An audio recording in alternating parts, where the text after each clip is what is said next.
Les Congo nous appartient, les Congo c'est votre pays. Pour les soucis de cette République, nous faisons l'effort d'inviter ceux qui font l'actualité pour analyser avec nous sur ce plateau de votre émission Au Centre. Je suis là avec l'honorable Jolino Makelele, lui qui est porte-parole de l'UNC. Il est là avec nous, membre influent du CACH. Il est là avec nous, honorable Jolino Makelele. Soyez le bienvenu. Merci pour l'invitation. Honorable, vous êtes sans ignorer que l'actualité, c'est la plainte contre l'opposant Martin Fayulu. Les gens de la Mouka vous accusent, vous, d'avoir monté cette plainte juste pour mettre la démarche de Martin Fayulu un peu à problème. Non, nous n'avons aucun intérêt à faire ce genre d'action. Parce que, vous le savez, nous avons bâti notre programme sur le respect des droits de l'homme, sur l'indépendance de la justice. Cette indépendance de la justice, nous avons tenu à ce qu'elle se manifeste, notamment avec les résultats que vous connaissez concernant Moïse Katumbi dans l'affaire dite de mercenaires.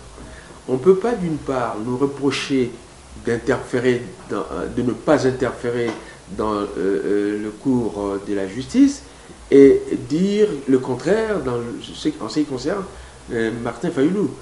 Il faut choisir, soit que nous agissons, alors dans ce cas-là, Moïse Katumbi aurait été dans la situation qui était la sienne avant l'arrivée de Félix Tshisekedi, soit que nous laissons la justice faire son travail et nous serions dans la situation de Martin Fayulu.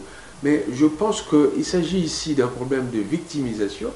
Notre ami Martin Fayulu, que j'aime bien, que j'ai fréquenté à l'Assemblée, a envie de prendre de la hauteur par rapport à ses autres concurrents, que sont Moïse Katumbi et notamment Jean-Pierre Bemba.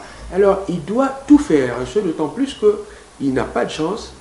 Dans la déclaration qui a été faite récemment à Bruxelles concernant l'organisation de la Mouka, il a été dit qu'il ne serait que, je ne sais pas moi, à la 6e place pour assurer le présidium de la Mouka et donc d'en être le porte-parole. Il a donc compris qu'il n'aura plus le droit, la liberté qui était la sienne, de se pavaner à gauche à droite et de prendre des positions au nom de la Mouka. Ça ne se fera plus. Mais ça, ce n'est pas votre problème. Martin Fayulu, c'est déjà un produit fait de la Mouka, même s'il n'est pas président, il a déjà la majorité avec lui. Hein. C'est les idées aujourd'hui. Les idées étaient implantées partout. Hein. Vous êtes jaloux de lui? Non, pas du tout. Je dis tout simplement ceci. On ne peut pas, les gens de la Mouka ne peuvent pas dire une chose et son contraire. Une chose, ils saluent la liberté, l'indépendance de la justice qui s'est manifestée à l'occasion du dossier Katumbi, et dire que la même justice est en train de brimer ou brider Fayulu. C'est contradictoire. Pour le reste, moi je pense que c'est pas parce qu'on est une vedette qu'on doit départir du respect de textes de nos lois. Et il faut donc faire attention aux phrases que l'on peut prononcer parce que ça peut aller trop loin. Nous-mêmes, nous avons vécu des affres à l'UNC. À l'époque, rappelez-vous, l'honorable Jean-Bertrand Ewanga avait été victime de ce genre de choses. Et nous voulons espérer que ça n'arrivera pas à Martin Fayulu, mais point trop n'en faut. Il faut que lui-même nous aide aussi à ne pas nous retrouver dans la situation de le défendre alors que les choses pourraient être difficiles à défendre. Vous les condamnez, pourquoi il est... Je ne les condamne pas, je ne sais pas si vous m'avez entendu. Parle de gens du cash, en dehors de vous, il y a certaines personnes qui les condamnent, que la démarche de Martin Fayulu n'est pas noble, il dit, il parle des placebos, il demande au chef de l'État de démissionner. Est-ce qu'il n'a pas le droit de demander du moment qu'il a vu que son élection a été volée?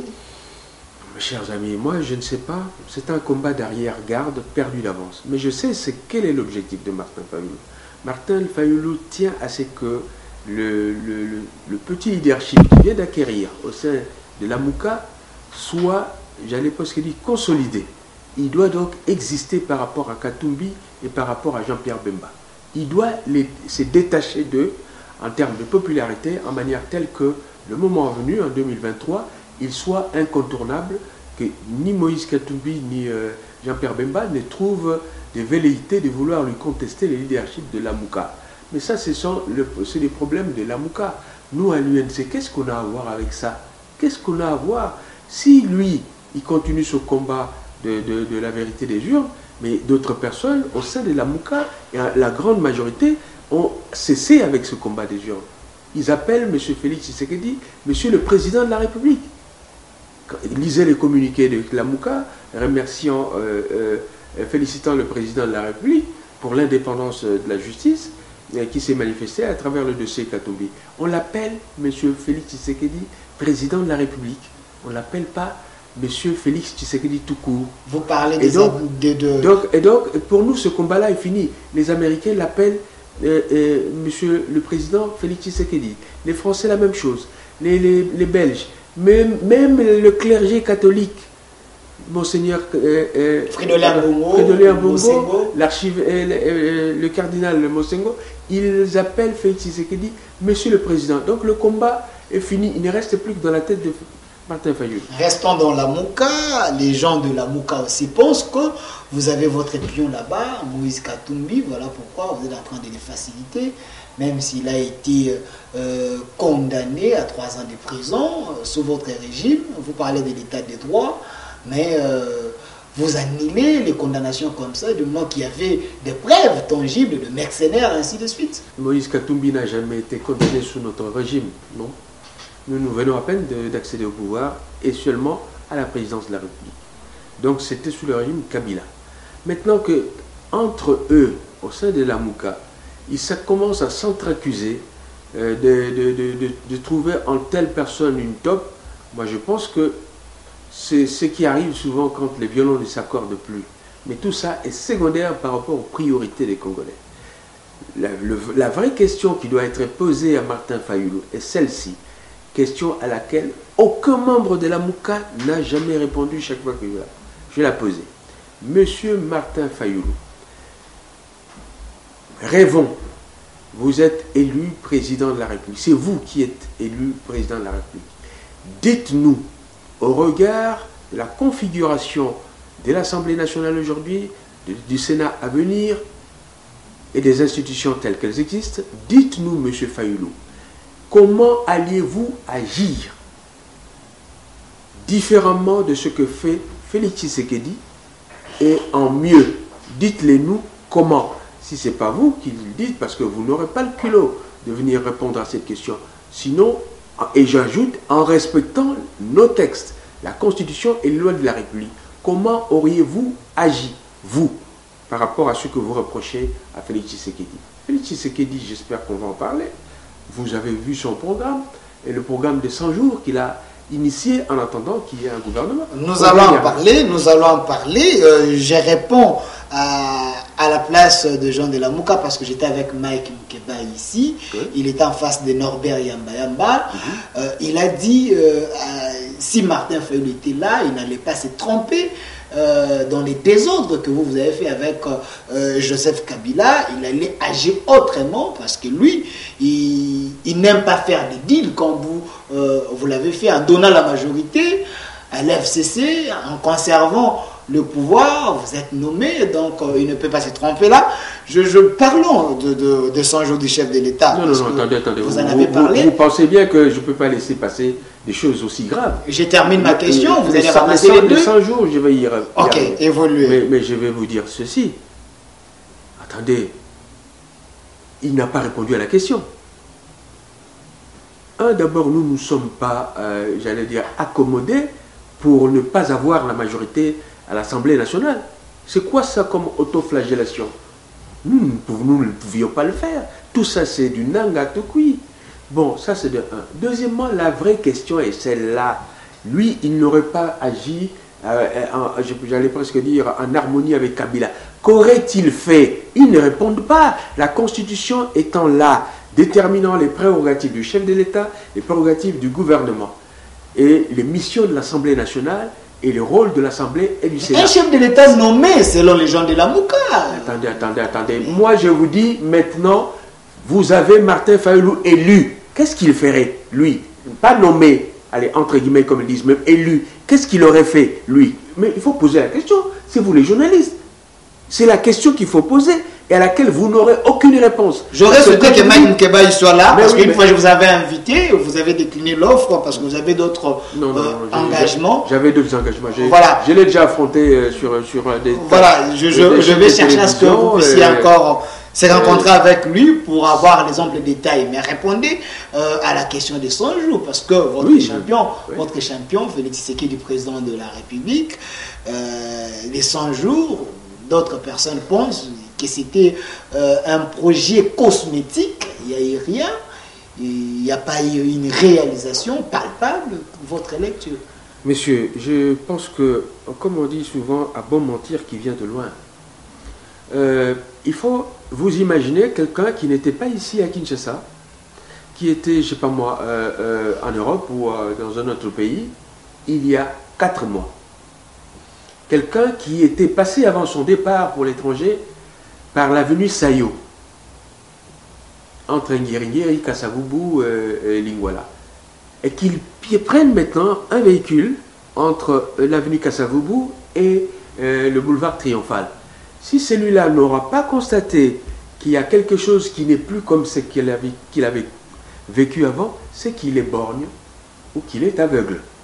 Si vous allez à Kisangani, vous allez sur le pont Luboya, vous allez sur d'autres artères, vous trouvez des ponts qui rendaient impossible la circulation des véhicules et même des biens pendant près de 10 ans, et que ces ponts a été inauguré, c'est que vous n'avez rien compris. Si vous allez sur l'avenue de l'université, vous qui êtes de Kinshasa, si vous allez sur l'avenue Bokassa, si vous ne voyez toujours rien, alors je vous en prie, allez faire le tour de ces artères, rien que dans ce domaine-là. Pour ce qui est de l'électricité, allez demander aux gens qui sont en Kamba, allez demander aux gens qui n'ont jamais plus vu de l'électricité à gauche à droite, allez demander aux militaires qui n'avaient plus perçu leur solde depuis quelque temps. Allez demander à tout ce monde. Vous avez ajouté 20 000 francs militaires, vous vous englobiez? Non, attendez. Moi, je ne suis pas dans le cosmétique. Nous sommes dans un programme d'urgence. On dit d'urgence.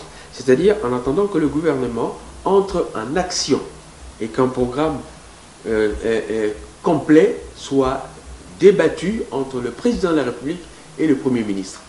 Et donc ce programme de gouvernement. Mais il y avait des urgences qui ne pouvaient pas attendre. Il y a des hôpitaux, mais attendez, c'est grave.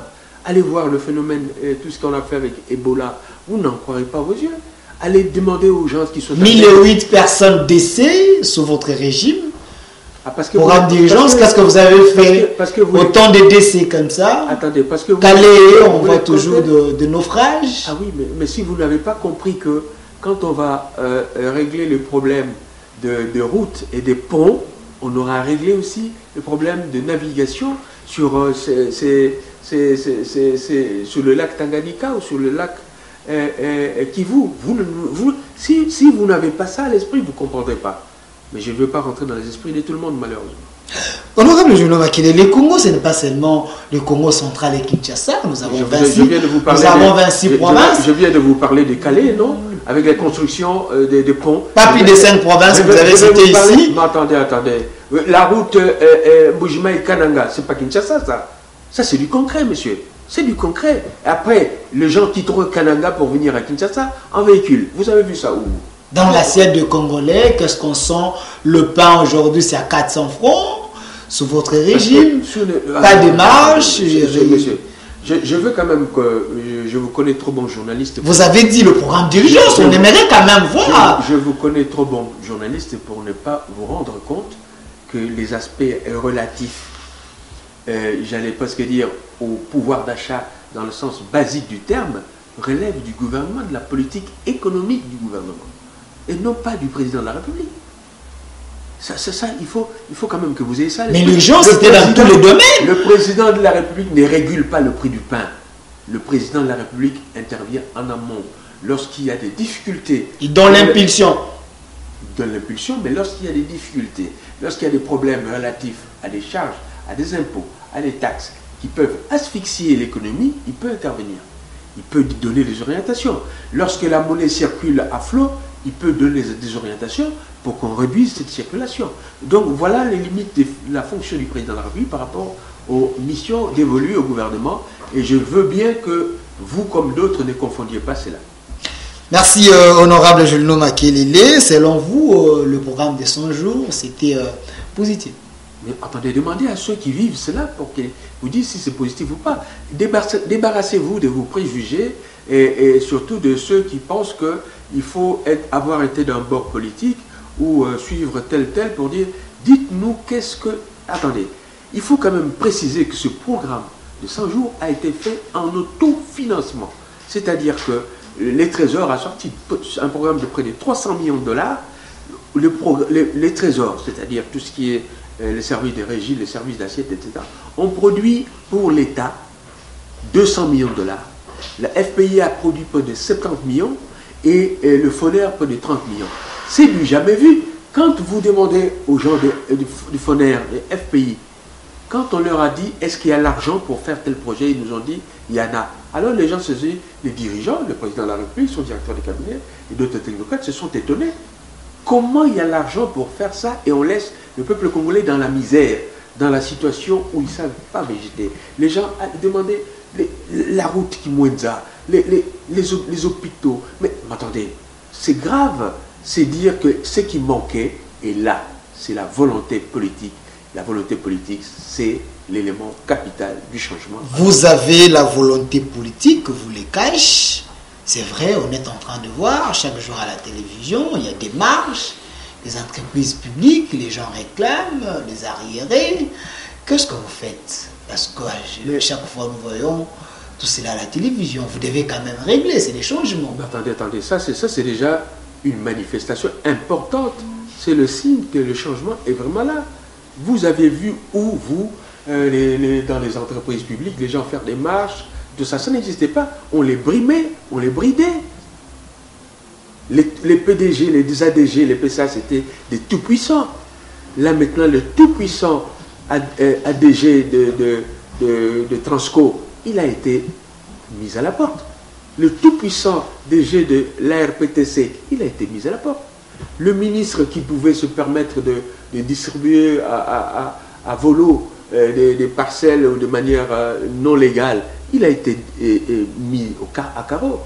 Vous aviez d'autres responsables, les militaires dont les effectifs tirent sur des simples étudiants de l'université de Lubumbashi. Pour la première fois, il est mis sous le carreau. Écoutez, vous ne pouvez plus badiner avec ça. Et les manifestations, la Mouka et d'autres, eh bien, on les bride plus, on les laisse faire leurs manifestations. La radio-télévision, l'accès est à tout le monde. Écoutez, ça... L'ONATRA, Mukoko Samba, aujourd'hui... Oui, si vous voulez, les exemples on ne sent rien. Hein, non, c'est-à-dire que si les gens de l'ONATRA continuent toujours à pleurer. Non, c'est vous qui les avez vus pleurer. Moi, je n'ai pas vu leurs larmes.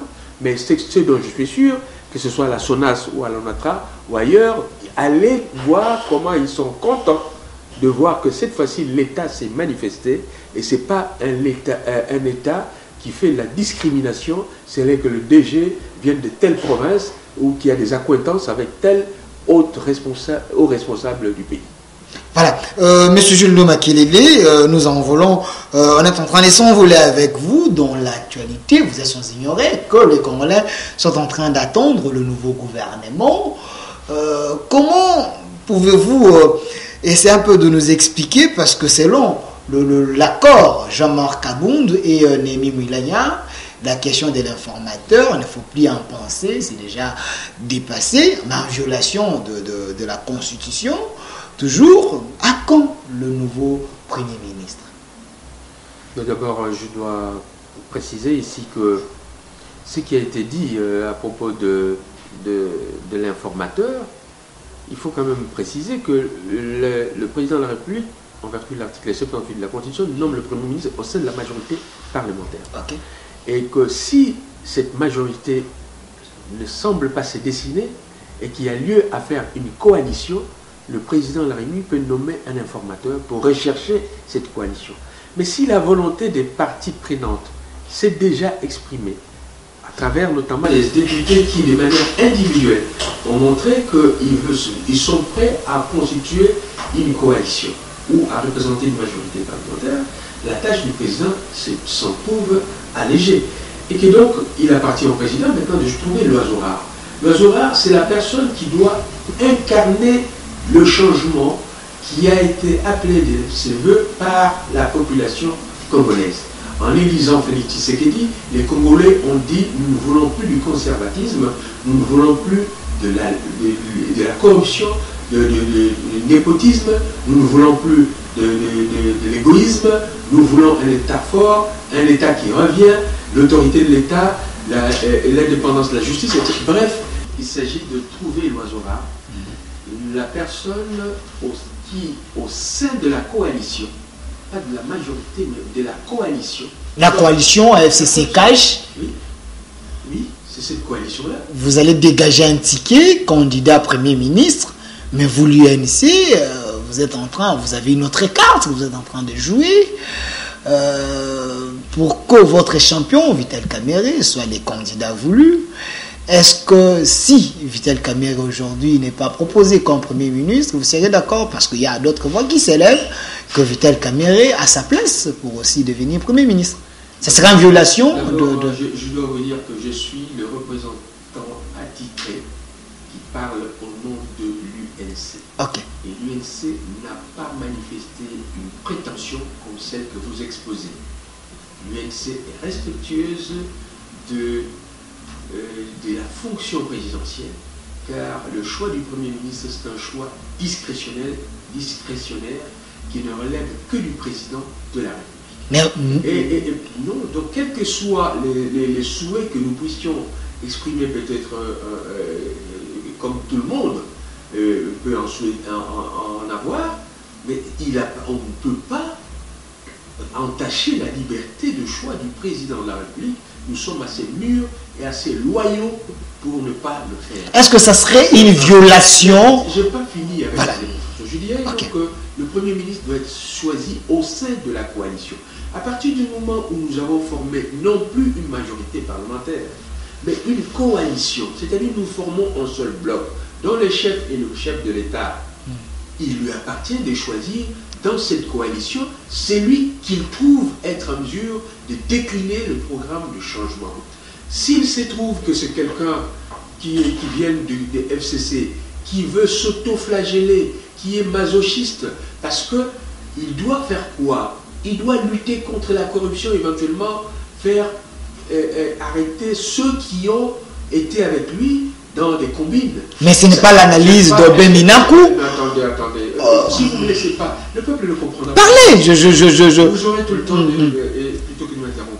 Donc, il ne faut pas qu'il... Je veux bien, mais il faut le savoir, c'est lui qui viendra, puisque, au terme de l'article 191 de la Constitution, en son alinéa 2, il est dit que le président, la politique de la nation est déterminée par le gouvernement, mais est conduite par le gouvernement, mais à l'alinéa premier, il est dit que cette politique est déterminée en concertation entre le président de la République et le Premier ministre. Et donc, c'est le programme du président de la République, se manifestant par le changement, la lutte contre la corruption telle que nous l'avions vécue, la lutte contre les antivaleurs, le rétablissement de l'état de droit et le rétablissement des libertés éventuelles et la promotion du bien-être social, tout ça, c'est-à-dire ce qui n'a pas été fait au cours des 10 dernières années, par exemple, c'est monsieur qui sera là doit faire le contraire de ce qui s'est fait au cours des 10 dernières années. S'il vient de la majorité, il va s'auto-flageller, il doit se faire violence, il doit être presque un masochiste. S'il vient de l'autre côté, il aura la tâche facile parce que le changement, c'est le discours que nous avons tenu et que nous avons mis en œuvre à travers les programmes de 100 jours.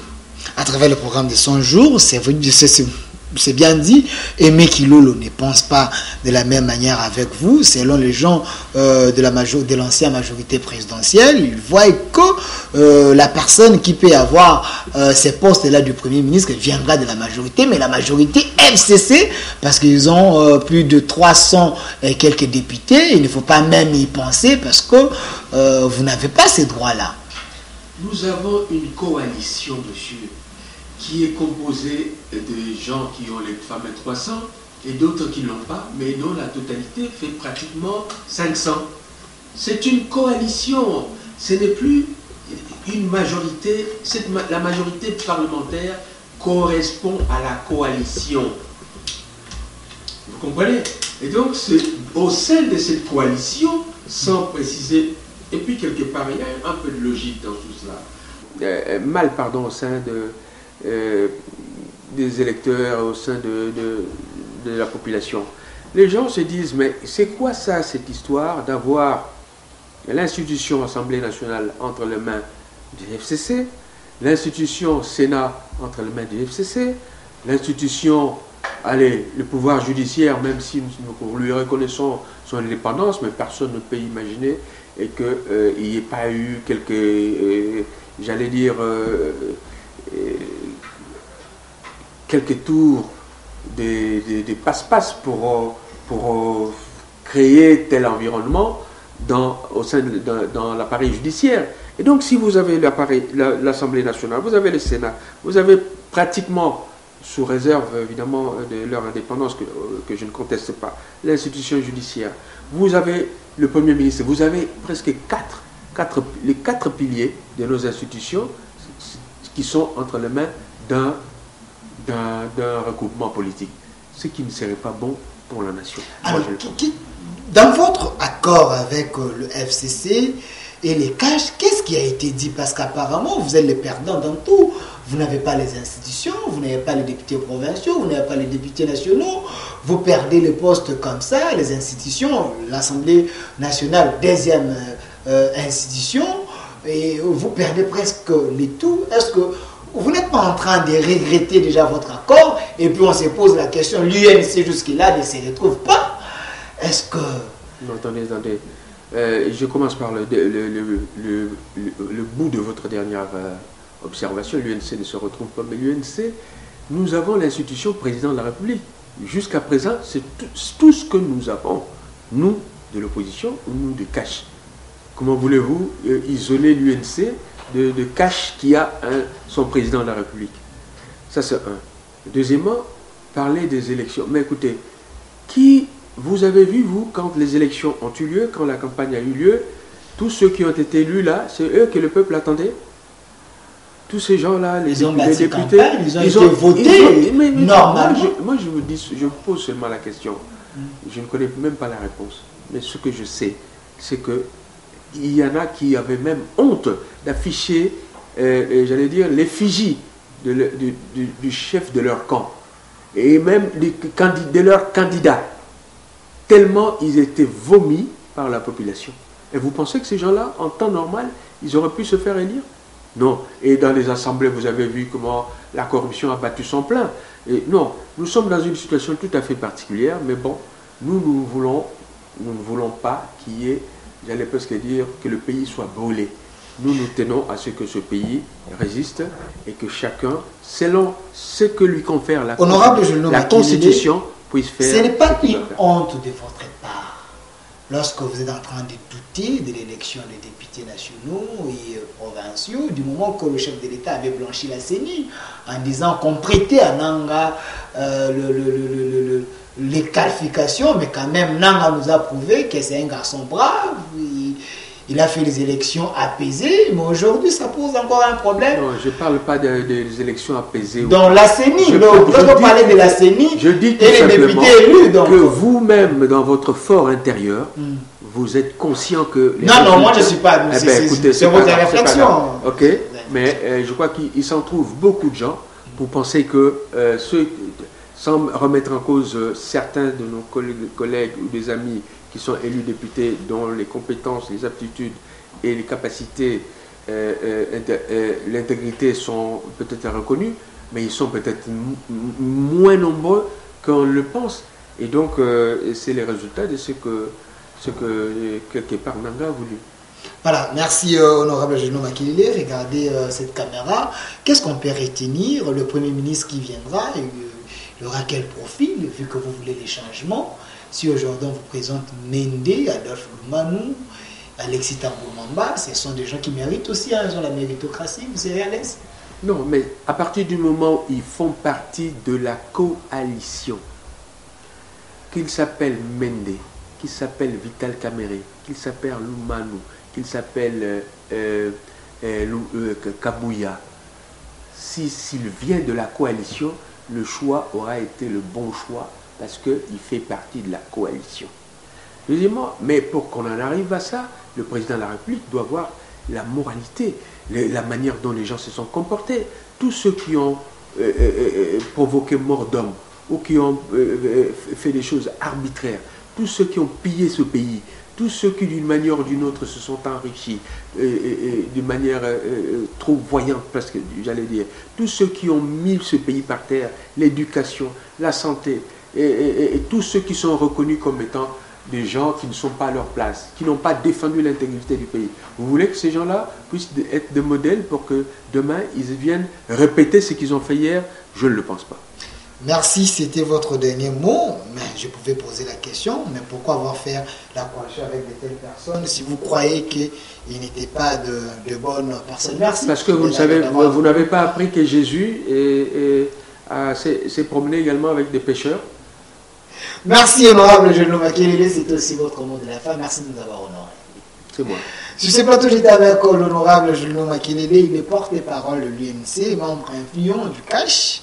Il était là avec nous, on a essayé un peu de décrypter l'actualité de la semaine, mais restez fidèles à notre programme. Merci à Arsène Kavassala, à notre AG Papa Likundi. Merci à vous. Au revoir.